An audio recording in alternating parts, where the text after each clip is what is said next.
Hello అందరికీ ఈరోజు వీడియోలో వెజ్ నూడిల్స్ ఎలా చేసుకోవాలో చూపించబోతున్నాను. దానికోసం ముందుగా స్టవ్ ఆన్ చేసి గిన్నె పెట్టుకొని అందులోకి 2 లీటర్ల వరకు నీళ్ళు వేసుకోవాలి.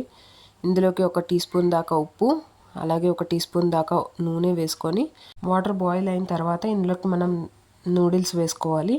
నూడిల్స్ వేసుకొని బాగా ఉడికించుకోవాలి. ఇలా పట్టుకొని చూసామంటే మనకి అర్థమవుతుంది, అది బ్రేక్ అవుతే నూడిల్స్ ఉడికిపోయినట్టే, లేదంటే ఇంకొక 5 మినిట్స్ ఉడికించుకోవాలి. ఇప్పుడు దాన్ని అంతా కూడా నూడిల్స్ని అంతా కూడా డ్రైన్ చేసుకొని వాటర్ లేకుండా సపరేట్ చేసుకోవాలి. ఇప్పుడు ఈ సపరేట్ చేసుకున్న నూడిల్స్లోకి 1 టీ స్పూన్ ఆయిల్ వేసుకొని బాగా కలుపుకొని పక్కన పెట్టుకోండి. ఇప్పుడు నెక్స్ట్ ఒక ప్యాన్ తీసుకొని అందులోకి ఒక 3 to 4 టేబుల్ స్పూన్స్ ఆయిల్ వేసుకోవాలి. ఆయిల్ కొంచెం ఎక్కువే పడుతుంది. ఇందులోకి వెల్లుల్లి తరుగు, అలాగే పచ్చిమిర్చి తరుగు కూడా వేసి బాగా ఫ్రై చేసుకోండి. ఒక పెద్ద ఉల్లిపాయని ఇలా స్లైసెస్గా కట్ చేసుకొని వేసుకోండి. ఇందులోనే స్ప్రింగ్ ఆనియన్స్ కూడా వేసి బాగా ఫ్రై చేసుకోండి. ఇవి కొంచెం ఫ్రై అయిన తర్వాత ఇందులోనే ఒక 1/2 కప్ వరకు క్యాబేజ్ తరుగు వేసుకోవాలి. అలాగే 1/4 కప్ వరకు క్యారెట్ వేసి బాగా ఫ్రై చేసుకోవాలి. అవి పచ్చివాసన పోయిన తర్వాత ఒక 1/4 కప్ అన్ని పచ్చి బఠానీ వేసుకోవాలి. అవి కూడా కొంచెం ఫ్రై అయిన తర్వాత మనం ఒక 1/2 కప్ వరకు క్యాప్సికమ్ని ఇలా స్లైసెస్గా కట్ చేసుకొని వేసుకోవాలి. ఇప్పుడు ఇవి మొత్తం ఫ్రై అయిన తర్వాత మనం ఉడికించి పెట్టుకున్న నూడిల్స్ని వేసి బాగా ఫ్రై చేసుకోవాలి.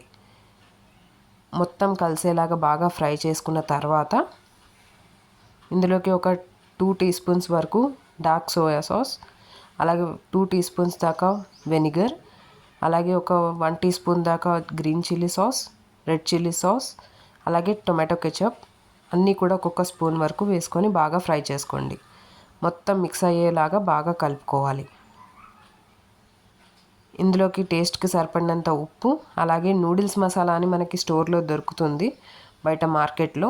సో అది కూడా నూడిల్స్ మసాలా కూడా వేసి బాగా ఫ్రై చేసుకోండి. మీకు కావాలంటే కొంచెం కారం కూడా యాడ్ చేసుకోవచ్చు.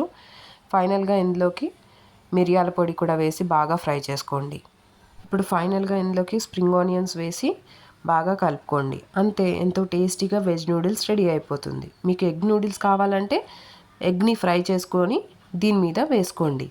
అంతే, ఎంతో టేస్టీగా వెజ్ నూడిల్స్ రెడీ అయిపోతుంది. మీకు కనుక ఈ రెసిపీ నచ్చినట్టయితే తప్పకుండా లైక్ చేయండి. అలాగే మరిన్ని రెసిపీస్ కోసం మన ఛానల్ని సబ్స్క్రైబ్ చేయండి. ఈ రెసిపీని ట్రై చేశాక మీకు ఎలా కుదిరిందో కమెంట్ చేయండి. Thanks for watching.